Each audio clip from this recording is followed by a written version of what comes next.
developing story tops our news tonight. This, the latest skirmish in the increasingly volatile Occupy Vancouver protest. It happened shortly after 4 o'clock this afternoon as occupiers who lost in court Friday confronted police at the intersection of Robson and Howe Street. Good evening. Robson and Howe is where CTV's Mi-Jung Lee is right now. And Mi-Jung, what's happening? Well, it is cold and nasty out here for one, Mike. I'm standing at the corner of Robson and Howe, and for about a couple hours now, there's been a handful of Occupy Vancouver protesters blocking the corner of Robson and Howe. So right now, no traffic is getting through on Robson between Howe and Hornby. Police are having to divert traffic around them. They are upset over an arrest that happened earlier this afternoon. An arrest they say police apparently got the wrong man. Let him go! Let him go! There were some tense moments as Occupy protesters watched this man being arrested today. Police held the man down after an apparent conversation he had with a firefighter.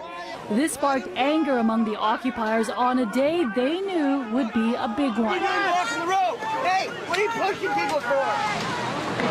2 p.m. was when all the tents were supposed to be gone from the art gallery. City crews and occupiers were dismantling the encampment that was in place for 5 weeks. Earlier in the day, the mayor didn't have a price tag for Occupy, but was optimistic things would go smoothly. We're not anticipating violence or any problems because people on the site have been cooperative, and I think there's a sense that it's time for this protest to shift gears. This is what democracy looks like! Shifting gears meant packing up and going for a walk around the block. Occupiers set up at the Courthouse, provincial land. They say they are taking it to the next level. There are a lot of people that don't have homes here, so it seems like a physical occupation makes sense. These are the people that are suffering the most from socioeconomic inequality. So we need to find a place for these people to stay, so we've decided to continue it on. This movement could go any direction, and I'm sure it will, and it will go on for years and years, but this was the logical next step at this point. So how long do you want to stay here? Well, as long as I can. All right, Mi-Jung, the camp has moved from the art gallery to the courthouse. What about the people sitting in that intersection? Any indication they're going to move?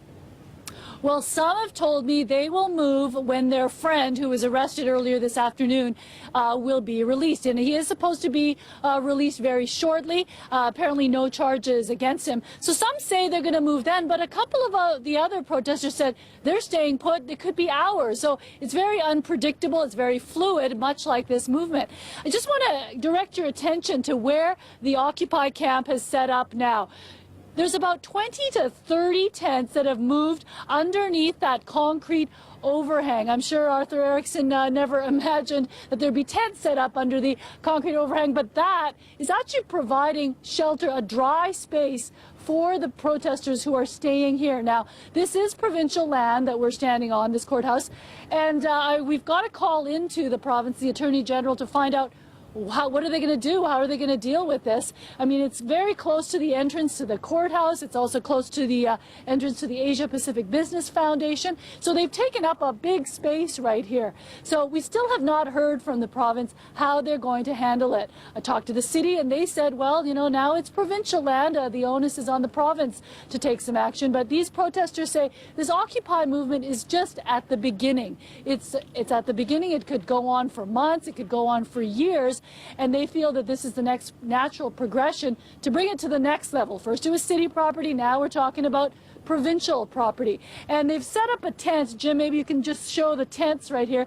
The difference right now, though, at the art gallery, they had power. Right now they've got no power, they've got no lights, but they're planning to go ahead with their nightly General Assembly meetings, which they had at the art gallery. So we'll have to find out how long this encampment will be allowed to stay. Mike? All right, we'll keep following this story tonight. Thanks very much, Mi-Jung.